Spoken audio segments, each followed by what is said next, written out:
Welcome to week 32 and the week of the 2024 CrossFit Games.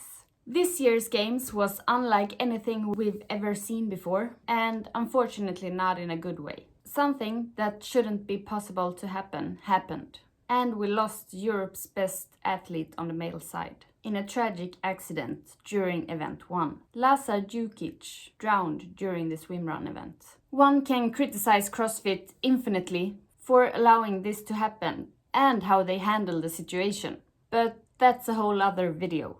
The rest of the events on Thursday were cancelled, and on Friday morning there was a memorial ceremony in honor of Lazar. However, ridiculously short in my opinion, only 4 minutes.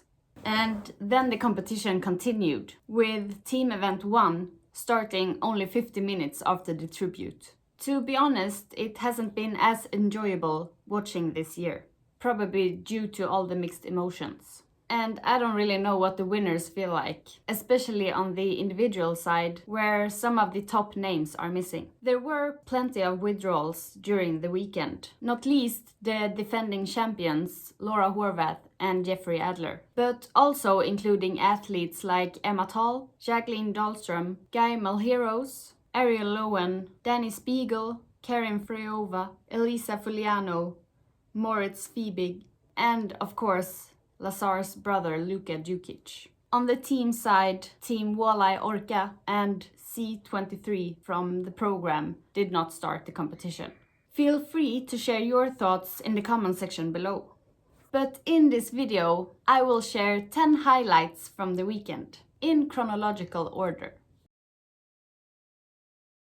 During event 1 for the teams, the Danish team Fleck from Butcher's Lab started with a 60 seconds moment of silence to honor Lazar, and they also did it during the entire weekend. In the last heat on event 1, 9 of 10 teams stood in a moment of silence to honor Lazar before starting the event.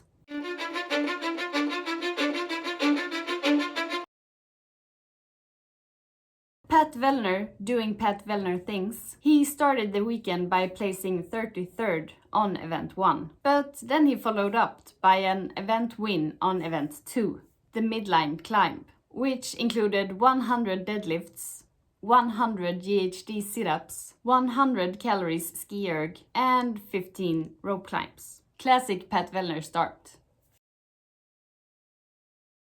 The race between Jason Hopper and Dallin Pepper on event 3, Firestorm. It was 3 rounds for time of 15 calories echo bike and 11 burpees over the barricade.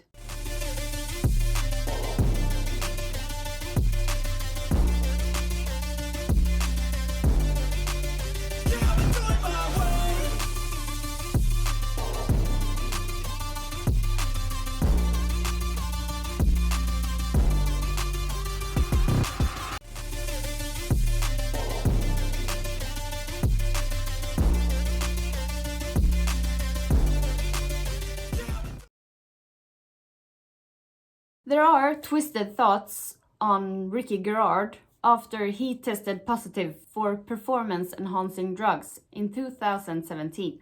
And after being banned for 4 years, he was back in the competition in 2022. But his performance on event 4 is definitely worth mentioning. Sprinting from the start to make a huge lead that he was able to maintain during the full mile run. And then also the sprint to the finish line in part 2 of this event.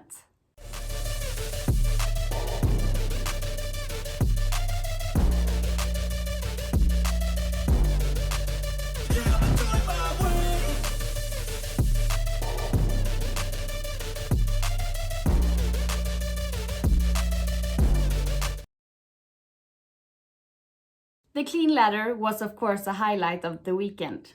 Who doesn't love some heavy weights being lifted? On the female side, there was a tight race between Tia Claire Toomey and Kyra Milligan for the event win. The weights on this last ladder being 230, 240 and 250 pounds, which is equal to 113 kilograms on the last barbell. And on the male side, a sneaky event win from Justin Medeiros, when his fellow competitor failed his first attempt. The male weights being 325, 345 and 365 pounds, which is equal to 165 kilograms on the last barbell. Lexi Neely, a CrossFit Games rookie, winning Push-Pull 2.0 by doing the freestanding handstand push-ups faster than anyone else in event 7, which consisted of 45 handstand push-ups, 80 feet sled pull, 30 strict handstand push-ups, 80 foot sled pull and 15 freestanding handstand push-ups.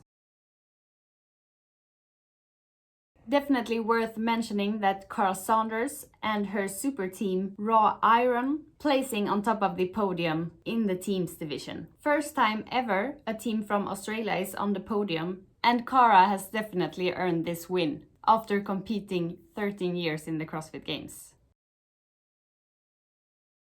Tia Claire Toomey winning event 10, which consisted of 18 thrusters at 95 pounds, 18 bar muscle ups, 80 feet yoke carry with 345 pounds, 15 bar muscle ups and 15 thrusters on 135 pounds. And of course winning the CrossFit Games for the first time as a mother.